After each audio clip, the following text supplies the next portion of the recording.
Hello people, this is Ryder here to review the Heisei Ryder vs Showa Ryder Kamen Rider Taisen featuring Super Sentai DX15 Lockseed Kamen Rider 15 set.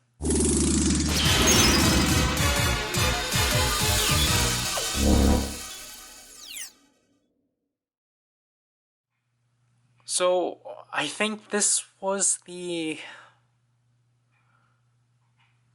want to say it was the third premium Bandai release of Gaim?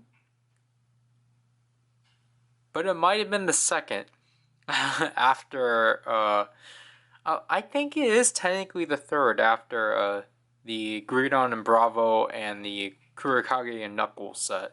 I'm pretty sure this is the third premium set.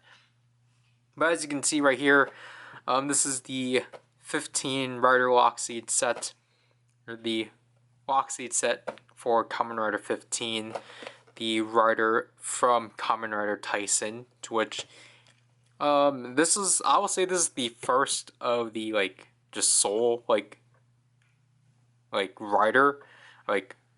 Lockseed and faceplate sets in premium and such. But obviously this one makes sense because it's just a movie tie-in and such. Again, here's Kamen Rider 15 on the top. Here he is on the right.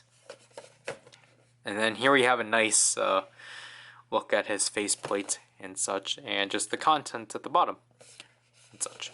Obviously, pretty simple premium Bandai box and such. So here we have the contents out, obviously. Here's the faceplates for 15. Obviously very different from the others, but still very consistent with the other Kamen Riders and such. Obviously, as you can see here, 15 has a bone and skeleton motif and such, which is, again, vastly different from everyone else. As you can see from here, this one's number 4. So this will be the same as Bujin Gaim. And then here we have the 15 Lockseed, which again, continuing off of the faceplate, is not even a fruit. It's just a full-on skeleton, which is so interesting. And yet, it just fits the entire motif really well. It's still a standard Lockseed because it's we got the silver and traditional back. Now the trans stamp is dated to 2014 because that's when Kamen Rider Taisen was a thing. Black translucent button right there. And interestingly, they actually chose to do the trumpet buttons and such, which was pretty neat and such.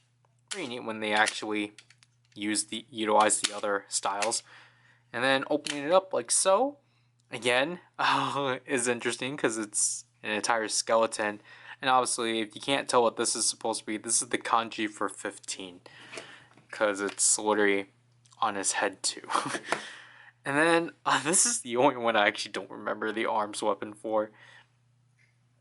I generally don't remember the name of this one, but it is pretty cool though. So switching on like so, we're getting a bunch of bone sounds. And this one I'll tell like this because it's actually kind of difficult to see the LED. So this is one of the very first toys that actually have the Helheim zipper sound. And then we have our next two sounds. Just a bunch of bone sounds. And a purple LED. Oh, whoops. The activation. Just obviously just announces itself. So let's use this within the Sengoku. So obviously we need to not have a faceplate. And then slot it in like so. So there we have that one again. So this is technically this is the second faceplate that we're covering that actually repeats the sound. And then, obviously transform like so.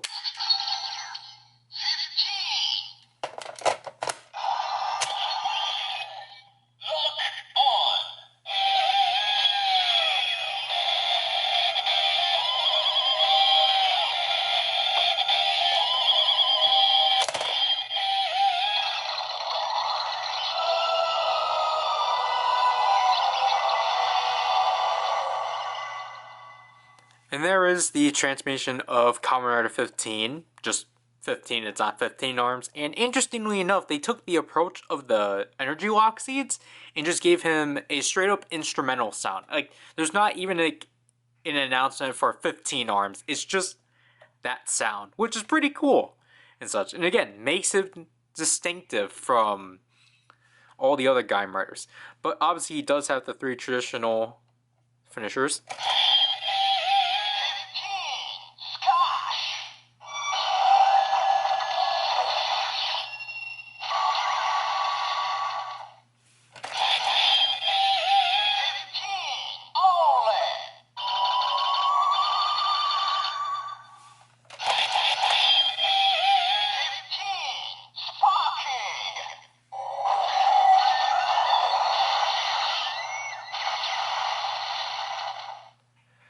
So there's all of that. Again, I like the bone theming that, like, they're going with the sounds and such.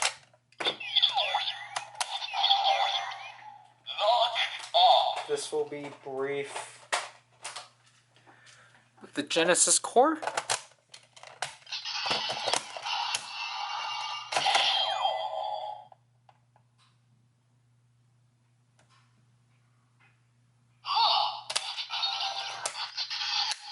Basically the same as, I think, Blood Orange.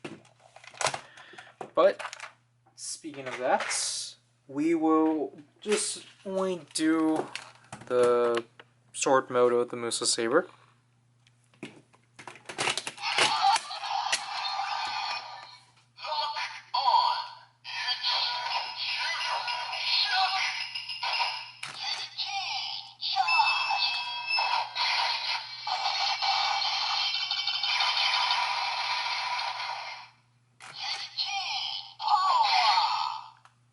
Basically, just like Blood Orange, its sound is its announcement's a bit too long, so it doesn't really correlate as well. But oh well.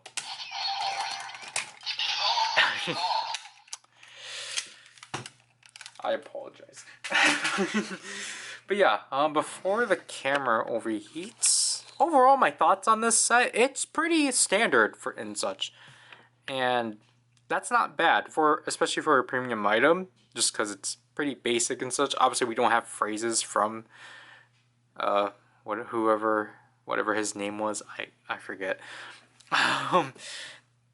Like, I do like the additional sounds you get out of. I do like the individual sounds you get out of the 15 Lockseed. Like, I think this is reasonable as a premium release, just because, like, you know, I like the metallic paint and such they went with, and also just because of how distinctively different it is compared to all the other Lockseeds and such. However,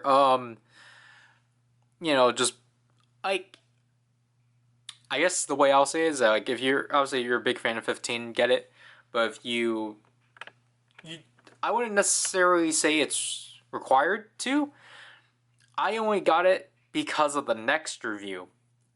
Other than that, I wouldn't have picked this up because, again, I've said this before, like, I already have the CSM version, so I didn't feel the need of having to get this, but just to cover the... But to properly cover the next set, I wanted to get the DX version of this set, just for the sake of it.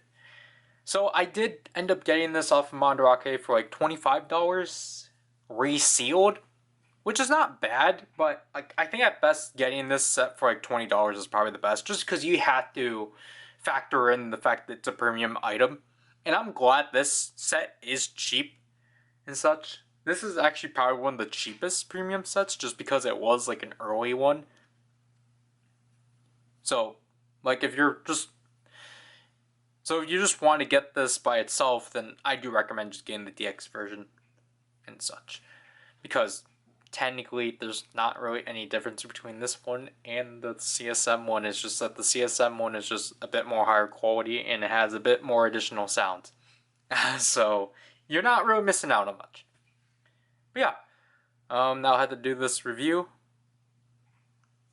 Jeez.